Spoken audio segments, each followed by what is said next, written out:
narasumber kedua. Saya persilakan gender dulu, Mbak Sri. Mbak Sri sudah ada. Nama lengkapnya Dr. Sri Wahyuni, SAG, SH, MAG, MHum. Aduh, Mbak, sekolah terus, Mbak. Saya pusing kok, sekolah terus, panjang sekali gelarnya, Mbak. Ya, Wakil Dekan 3 Fakultas Syariah dan Hukum UIN Sunan Kalijaga Yogyakarta. Beliau akan memberikan materi tentang wakaf produktif untuk pemberdayaan umat. Baik, boleh dimulai. Saya yang share ininya, Mbak Sri atau Mbak yang dari halo dari panitia aja. Saya dari panitia. Baik, siap. Saya disilahkan, Mbak Sri. Ya, baik, terima kasih. Alhamdulillah, bismillahirrahmanirrahim. Assalamualaikum warahmatullahi wabarakatuh. Alhamdulillah bisa ketemu di sini. Saya pangkling dengan Susi kalau tidak tahu ya. Sudah logatnya sudah gendut banget. Wajahnya pun tidak tampak Jawa Baratnya gitu ya. Ini reuni, ada abang saya, Bang Sohib. Bang Sohib ini saya ke Bogor saya kunjung, ke Amsterdam saya kunjung ya. Dalam artian nebeng numpang nginep gitu ya, jalan-jalan di Amsterdam. Terima kasih, ini bisa dikasih kesempatan untuk join di sini. Juga ini para pejabat yang ada, para senior profesor yang saya hormati, narasumber yang lain juga para peserta. Saya kurang mencermati ini idenya, cuman kayak gini, sudah lama kemarin diminta ya sama panitia itu, Mbak mau nggak ini gitu. Oh ya, karena saya dari dulu kadernya Bang Sohib, kalau suruh ngisi diskusi apa saja mau gitu ya, mau politik, mau ekonomi, mau apa, tentang wakaf mau nggak? Oh iya, nggak apa-apa. Saya bikinnya malah wakaf produktif, karena gini, tadi saya panitia di sini mengkategorikan ini seminar hukum family law gitu ya, hukum keluarga. Kalau di Jogja, di UIN Jogja sekarang pembahasan ini sudah masuk ke HBS, makanya anak-anak kelas anak-anak mahasiswa kelas saya yang S2 HBS tadi tak share, kalau mau join, kalau free join ini gitu. Karena apa? Pembahasan wakaf. Nah, kalau dulu kan KHI ya, buku 1, buku 2, buku 3 wakaf gitu kan. Ini masuk dalam kajian hukum keluarga Islam. Sekarang kami lihat lagi hukum keluarga Islam. Kalau saya ngajar di S2 hukum keluarga Islam itu ya sampai pada waris gitu ya, hukum perkawinan, waris, kemudian yang wakaf ini masuknya ke HPS. Karena apa? Sekarang trennya wakaf itu wakaf produktif, sudah wakaf uang dan sebagainya gitu. Makanya saya katakan, saya nggak tahu kemarin dikasih suara apa tidak, saya kurang mengerti dari permintaan panitia kalau ini wakaf tanah gitu ya. Mohon untuk share screen saya karena filenya di laptop satunya, ini saya ganti laptop jadi nggak pegang file. Baik, jadi sebelum mengawali kenapa saya kemudian membuat tema yang lain gitu ya, wakaf produktif untuk pemberdayaan umat. Di sini sebenarnya ada satu titik temu pemberdayaan gitu, Bang Sohib. Kalau Bang Sohib tadi lebih pada bagaimana lahan-lahan ini tetap karena ya basicnya memang masyarakat itu masyarakat agraris, tapi sekarang gitu ya, sekarang itu nggak nampak lagi Indonesia sebagai masyarakat agraris.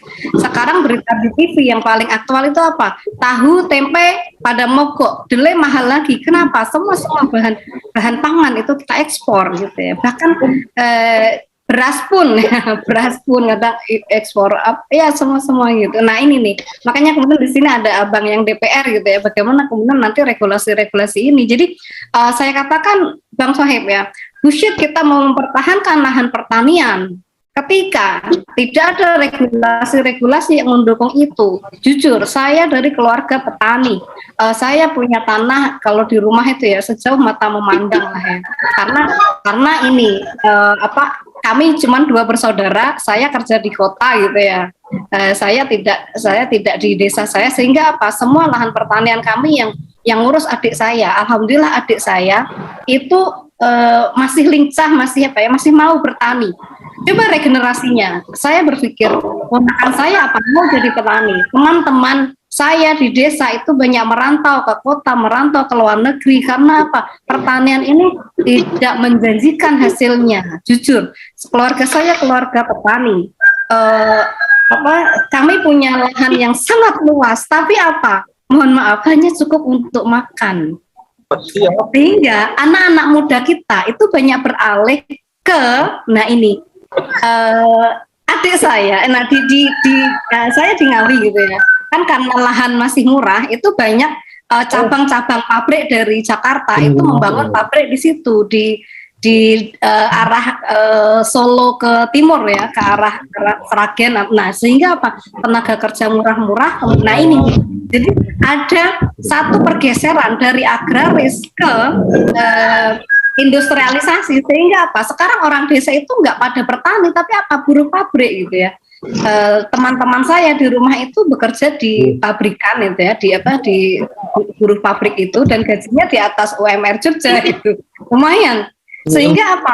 Siapa yang mau bertani lagi? Nah, ini jadi ada problem mental, ada problem regulasi yang sangat fatal di Indonesia ini. Sehingga apa? Bukan masalah tapi memang ya bonus demografi kemudian membuat bagaimana tanah ini menjadi sempit-sempit, lahan pertanian beralih fungsi menjadi pemukiman. Saya beli tanah juga beberapa di Jogja ya, karena tinggal di Jogja. Tanah pertanian itu kecil-kecil. Kalau di kami di desa itu jual tanah itu hektaran gitu kan. Karena ya tadi saya katakan tanah ini sejauh mata memandang, tapi hasilnya pun hanya cukup untuk makan. Nah di Jogja saya punya lahan pertanian. Nah, belinya itu apa? Cuman 300 meter, 500 meter, kecil-kecil sekali. Cukup untuk apa? Sehingga apa? Saya nggak tanam apa. Saya tanam kayu keras, saya tanam jati, saya tanam sengon. Karena apa?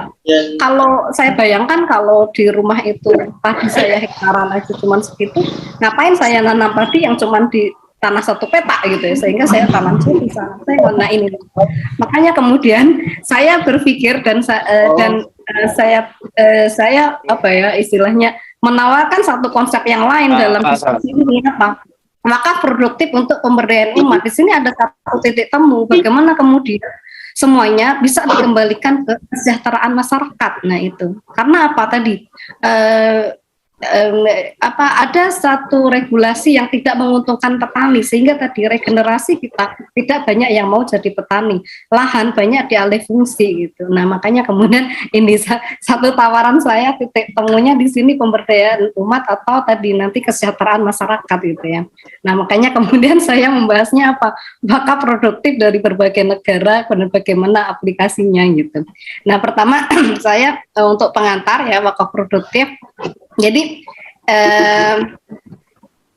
wakaf ya itu di masyarakat kita masih tradisional sekali gitu ya, mewakafkan tanah, kemudian untuk apa? Untuk masjid, untuk madrasah, untuk kuburan tadi ya, Susi bilang kuburan, makam ya, kuburan ngeri.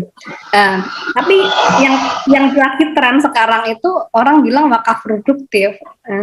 Di sini bagaimana kemudian wakaf ini, nah ini tapi ya tadi ini nanti kontras dengan pemikiran Bang Sohib, karena apa di sini ada alih-alih fungsi mesti gitu, nggak lagi bagaimana dia menjadi fungsi awalnya gitu. Nah jadi misalnya nih ya wakaf produktif yaitu harta yang diwakafkan untuk dikelola secara produktif baik di bidang jasa, pertanian atau perdagangan. Nah hasilnya disalurkan kepada masyarakat sesuai dengan tujuan wakaf. Jadi nanti di sini bisa dikembangkan gitu. Nah, kemudian contoh-contohnya ada wakaf pangan. Nah, ini untuk memenuhi kebutuhan pangan masyarakat. Ini bisa tadi ya yang pure dari lahan pertanian, kemudian dikelola. Nah, saya kemarin browsing ternyata banyak juga badan-badan wakaf yang juga mengelola ini di Jawa Barat banyak ya.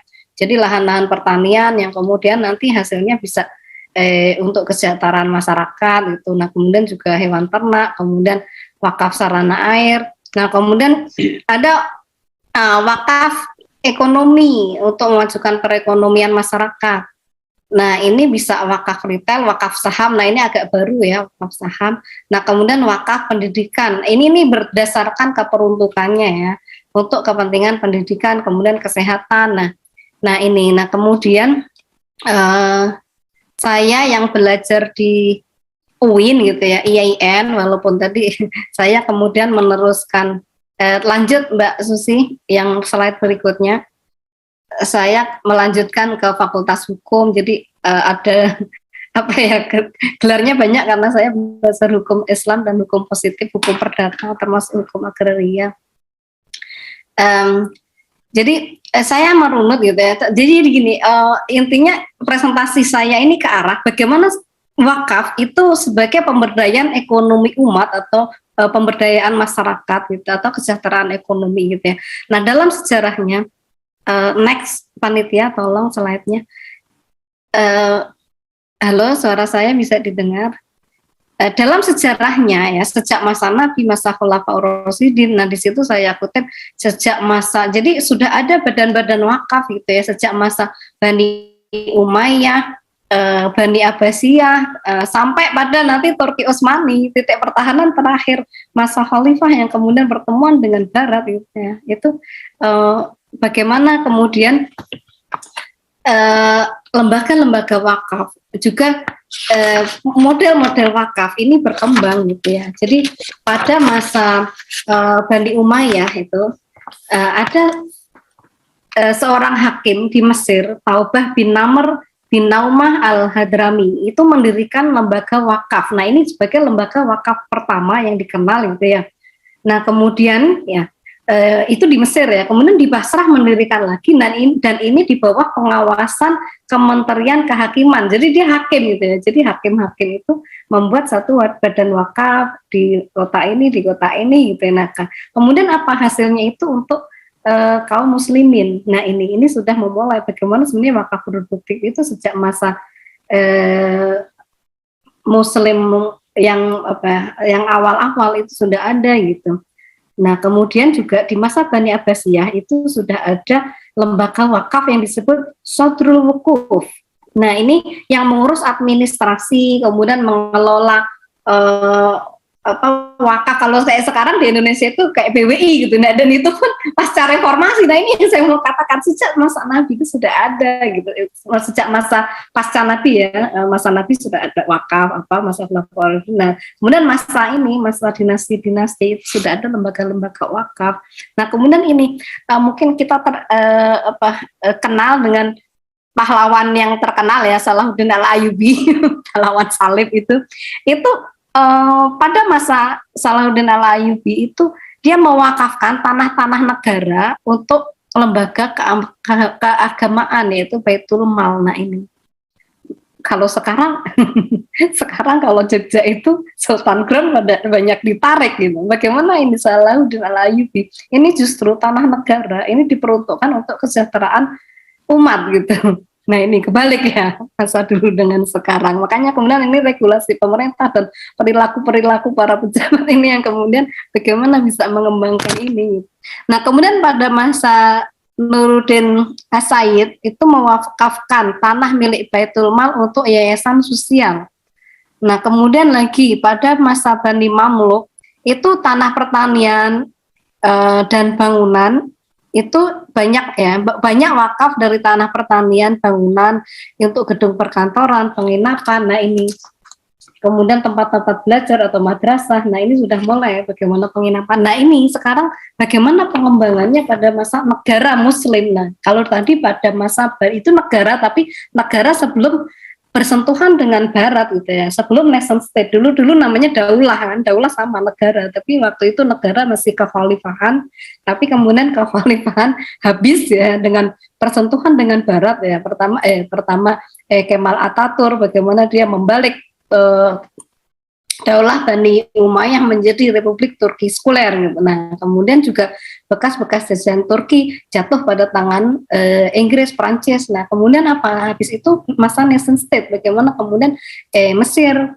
berdiri sendiri, merdeka, kemudian di negara-negara yang lain juga merdeka sendiri-sendiri gitu. Nah, ini makanya tadi saya runut lagi wakaf produktif di negara-negara Muslim ya. Tadi karena sejak akarnya dulu masa-masa kekhalifahan itu sudah ada dan sudah masif gitu ya. Makanya kemudian di Saudi Arabia wakaf itu bentuknya bisa bermacam-macam, hotel, tanah, apartemen, toko, kebun, dan tempat-tempat ibadah. Kemudian pemanfaatannya bisa untuk perawatan Masjidil Haram, Masjid Nabawi, untuk membiayai fasilitas pendidikan, dan juga sosial, kesehatan, dan sebagainya. Kemudian di Sudan, wakaf produktif dimulai tahun 1987 dengan membentuk Badan Wakaf Islam Sudan.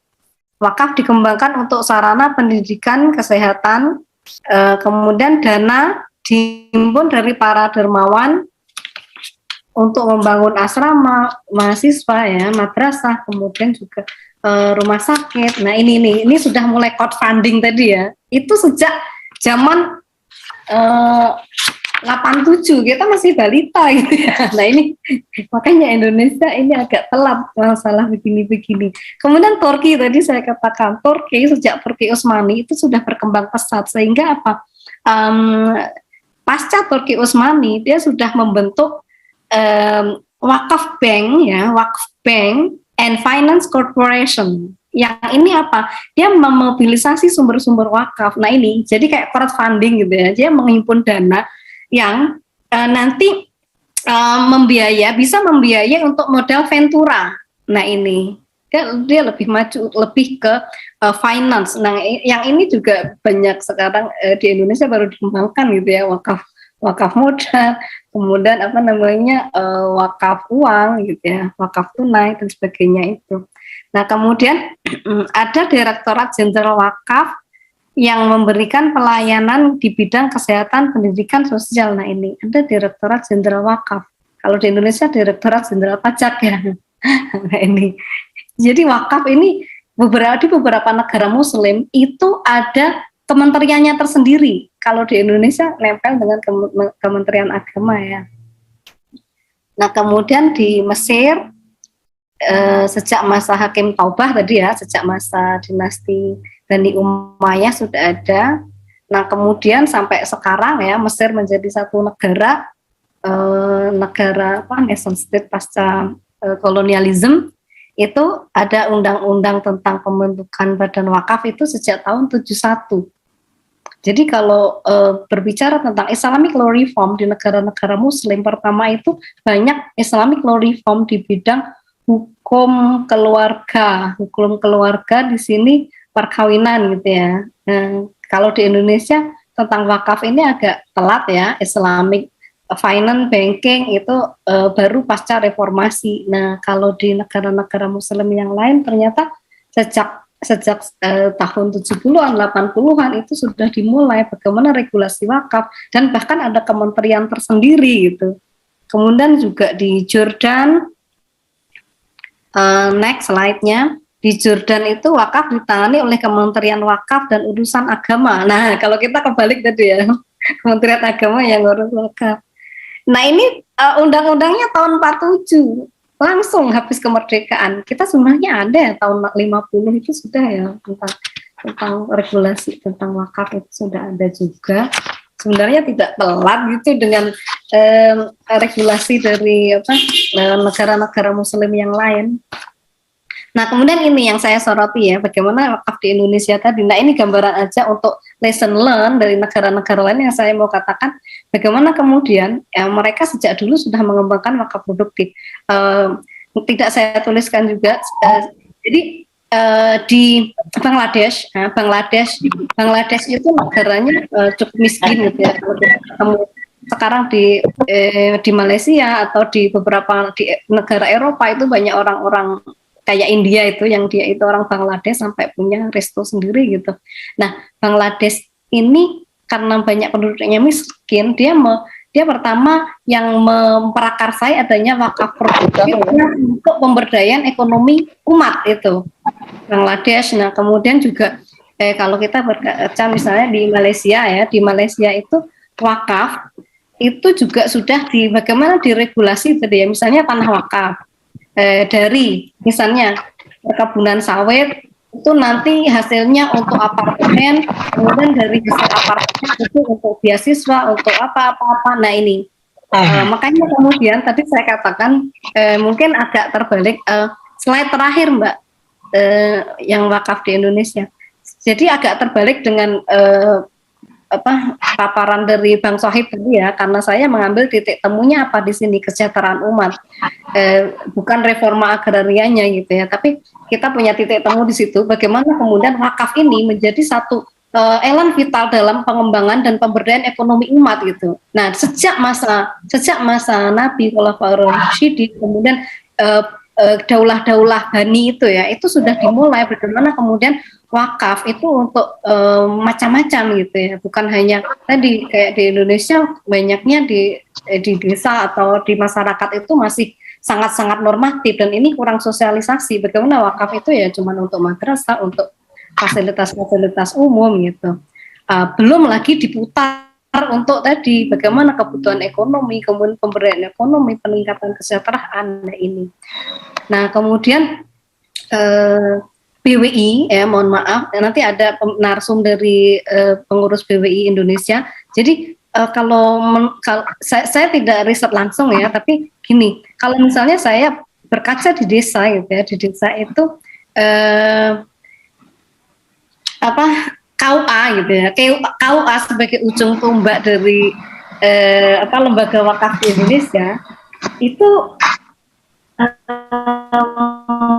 kadang ya mereka ini sudah sibuk dengan rutinitasnya menikahkan orang, cuman sekedar ada serah terima wakaf di sana, nadir di sana. Ini tadi pagi teman saya yang ketua KUA ya, teman kelas saya itu nge-share di FB-nya layanan zakat dan wakaf di KUA dia ya. Legalitas tanah wakaf, pendataan dan digitalisasi wakaf, pengarsipan.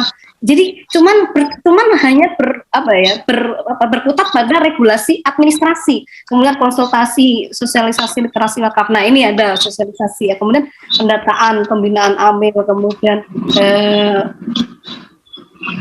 ini yang zakat ini. Nah kemudian pendataan dan pembinaan nazirnya. Jadi cuman berkutat pada ya, tapi ya at least ada pembinaan nazir ya. Bagaimana ini ada mes di sini, pengelolaan tanah wakaf ini belum terlalu efektif untuk bagaimana mewujudkan ekonomi gitu ya. Jadi saya katakan sangat normatif.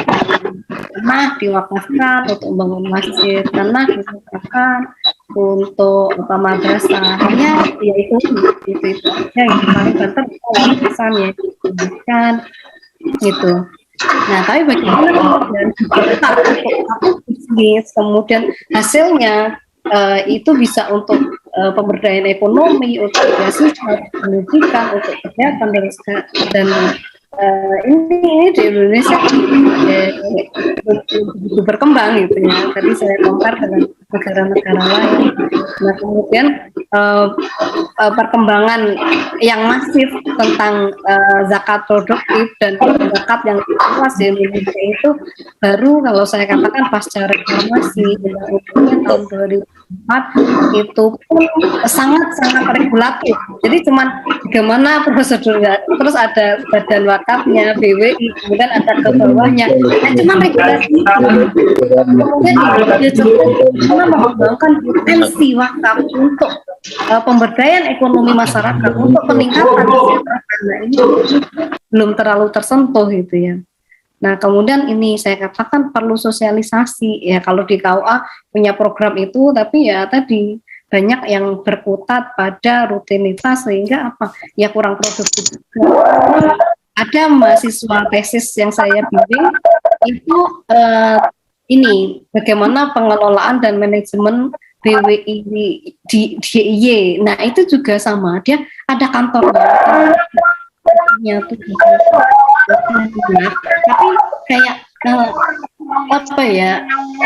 ini loh, antara hidup dan mati gitu, enggak, dan mungkin di beberapa tempat seperti itu. Nah tertentu mungkin ya, yang sangat aktif, sangat produktif, dan lazis yang aktif produktif juga banyaknya yang swasta. Makanya kemudian di sini perlu gitu ya, perlu satu istilahnya satu SDM ya, satu untuk memajukan bagaimana bukan regulasi tapi manajemen ya, di level manajemen bagaimana manajemen tanah wakaf tapi bisa lebih produktif gitu ya, bisa lebih kreatif gitu ya untuk pemberdayaan ekonomi umat yang saya tekankan di situ. Karena tadi saya katakan di Indonesia tentang wakaf ini terutama wakaf produktif ini sangat tertinggal. Kita yang wakaf uang, wakaf yang produktif ini kan baru-baru sekarang ya, mungkin tahun 2000-an sekian gitu. Kalau di negara lain sudah sejak pasca kemerdekaan, sejak tahun 70-an, 80-an gitu. Nah, cuman ini sih ya, kalau saya katakan, kalau kita mengcompare tentang perkembangan hukum banking and finance negara-negara muslim lain, kita itu tapi ada satu hal yang saya apa ya, yang saya banggakan, saya tonjolkan biasanya apa di aspek regulasi hukumnya. Karena apa, di Indonesia itu ada amandemen undang-undang ini peradilan agama yang memberi kewenangan sengketanya di pengadilan syariah atau pengadilan agama. Kalau di negara lain itu masih pada, kalau kayak Malaysia ya pasti pada pengadilan yang sivil gitu ya. Nah ini ya ada, tapi tadi ya dalam banyak hal kita tertinggal dengan negara-negara lain. Nah ini jadi mohon maaf kalau tidak sesuai dengan tadi saya berpikir saya akhir-akhir aja menambahi gitu ya. Tapi ternyata saya dikasih presentasi nomor 2 sehingga saya nampak kontras sekali dengan Bang Sohib gitu ya. Tapi ada titik temu di sini apa? Bagaimana semuanya ini bisa dikembalikan ke peningkatan kesejahteraan umat, peningkatan kesejahteraan rakyat, peningkatan kesejahteraan masyarakat gitu ya. Terutama tadi perbaikan ekonomi. Bagaimana kemudian tadi ada regulasi-regulasi terkait dengan bagaimana pembelaan terhadap kaum petani yang pupuk mahal, kemudian apa-apa impor. Nah ini kan membuat kaum petani ini tidak menjadi satu profesi yang diinginkan para pemuda gitu. Apalagi ini bagaimana saya bayangkan bagaimana BWI gitu ya, yang KUA itu mau mengelola tanah pertanian yang nanti apa, nggak cocok, kalau bahasa orang sekarang itu nggak cocok itu hasilnya gitu, sehingga apa ya kurang banyak gitu Bang. Ini jadi agak kontras, mohon maaf ini ya, tapi tadi kita punya satu titik temu bagaimana kekuatan ekonomi itu bisa dibangun melalui wakaf, itu mungkin titik temu kita. Jadi sejak masa Islam awal itu wakaf itu menjadi satu sendi pembangunan ekonomi umat di situ. Tapi di Indonesia kita ada satu miss gitu ya. Bagaimana kemudian orang Indonesia ketika belajar agama banyaknya hanya di fikih ritual, ada fikih ibadah yang turun-temurun dari dulu ya, fikih ibadah. Nah tentang wakaf ini ya normatif sekali, bagaimana hanya orang berderma untuk membuat masjid, untuk membuat madrasah gitu ya, pesantren, tapi belum ke arah yang lebih produktif lagi. Sekian, terima kasih Mbak Susi, semoga bermanfaat.